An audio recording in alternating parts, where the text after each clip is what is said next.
de porter une accusation devant ce tribunal cet après-midi. C'est la même personne et il interprète mal la parole.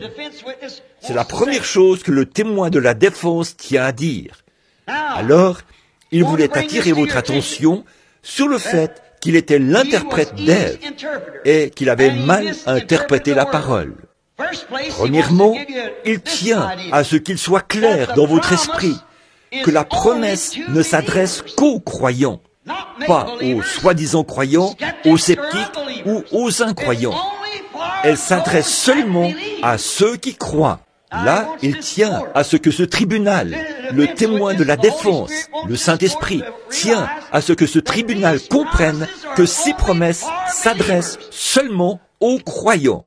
Et dans son contre-interrogatoire, il a dit, ce sont des croyants. Et maintenant, le témoin de la défense lui-même devrait savoir s'ils sont des croyants ou pas, parce que c'est lui qui vivifie la promesse. Maintenant, comment allez-vous vous en tirer?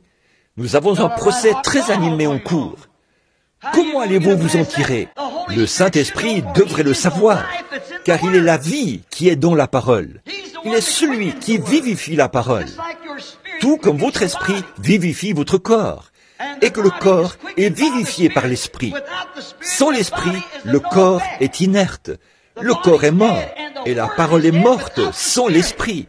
Il faut l'esprit pour vivifier la parole, pour la faire vivre. C'est lui qui vivifie cette parole. Et il est le témoin de la défense, le témoin du défendeur. Amen. Comment allez-vous vous en tirer? Je tiens à ce que ce tribunal le comprenne très bien, que comme c'est lui qui vivifie, il devrait le savoir. Il vivifie la parole. De nouveau, il veut attirer l'attention de ce tribunal sur la parole de la promesse qui est en cause. Il n'a jamais fixé un temps précis pour leur guérison. Il a dit, la prière de la foi sauvera les malades et Dieu les relèvera.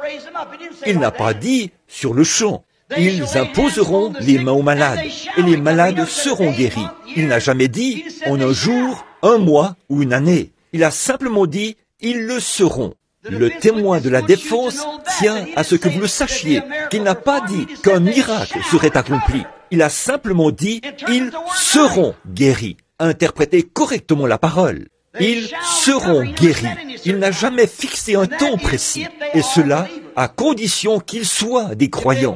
Si ce sont des croyants, ils guériront. Ils imposeront les mains malades et ils seront guéris. Que ça prenne une semaine, un mois, une année, 10 ans, 20 ans, 50 ans, ils seront guéris. C'est ce qu'il a dit, à condition qu'ils s'accrochent à leur foi. Bon, là, c'est le témoin de la défense. Voici une autre chose sur laquelle le témoin de la défense veut attirer l'attention du tribunal cet après-midi. C'est que la parole est aussi une semence et que la semence doit tomber dans une terre fertile pour être vivifiée. La semence ne peut pas croître sur un rocher. La semence doit recevoir de la fertilité. Et la parole doit tomber dans la foi. C'est ça, la fertilité qui fait accomplir la parole.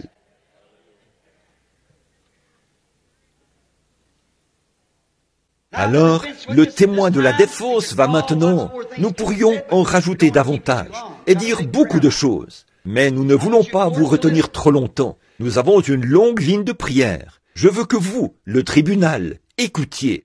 Le témoin de la défense va maintenant faire comparaître son témoin. Voyez, le témoin de la défense a le droit de faire comparaître un témoin, parce que le procureur, à son tour, a fait comparaître un témoin. Maintenant, le témoin de la défense va faire comparaître un témoin. Et le témoin de la défense souhaite présenter à ce tribunal, cet après-midi, le prophète Noé.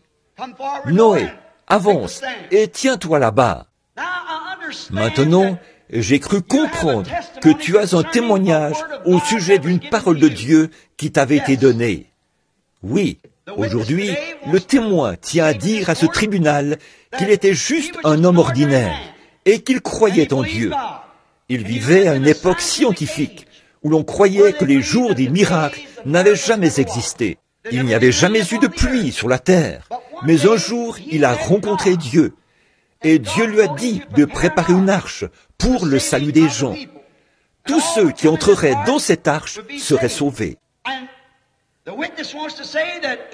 Le témoin tient à dire qu'il y a cru sérieusement, de tout son cœur, et il s'est mis à le prêcher. Non seulement il s'est mis à le prêcher, mais pour que ses œuvres rendent témoignage à sa foi, il s'est mis à construire l'arche. Et le témoin veut montrer monsieur incroyant, monsieur sceptique et monsieur impatient du doigt. Ils m'ont harcelé jour et nuit. Quand est-ce que la pluie va tomber? Ah, tu as dit ça il y a un an. Et il n'y a pas de pluie là-haut. Nous sommes allés voir les scientifiques. Ils ont prouvé qu'il n'y a pas de pluie là-haut. Ils prétendaient que j'étais fou. Ils se moquaient de moi et me disaient que j'étais complètement stupide et idiot de croire une promesse aussi irréfléchie et contraire à la recherche scientifique que celle-là. Mais il a dit, j'ai continué à travailler sur le programme. En fait, j'ai tenu bon parce que je savais que c'était la parole de Dieu et qu'elle ne pouvait pas faillir. J'ai construit l'arche. Et après que l'arche était terminée, là les moqueurs faisaient continuellement le tour de l'arche, chaque jour, alors que je me tenais à la porte pour leur prêcher. Et ils disaient malgré tout, ça fait déjà 120 ans, où est donc ta pluie? Donc, vois-tu, tu as travaillé en vain, disait-il. Nos scientifiques ont raison, ça n'existe pas. Tu n'es qu'un vieil idiot de croire une promesse aussi réfléchie que celle-là. Et puis, un certain jour, le matin, j'allais sortir de mon arche.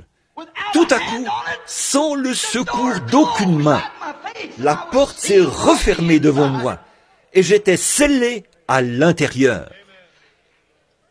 Bon, qu'est-ce qui s'est passé? Alors, j'ai grimpé les échelles que j'avais construites. Je suis monté au sommet et j'ai ouvert la fenêtre.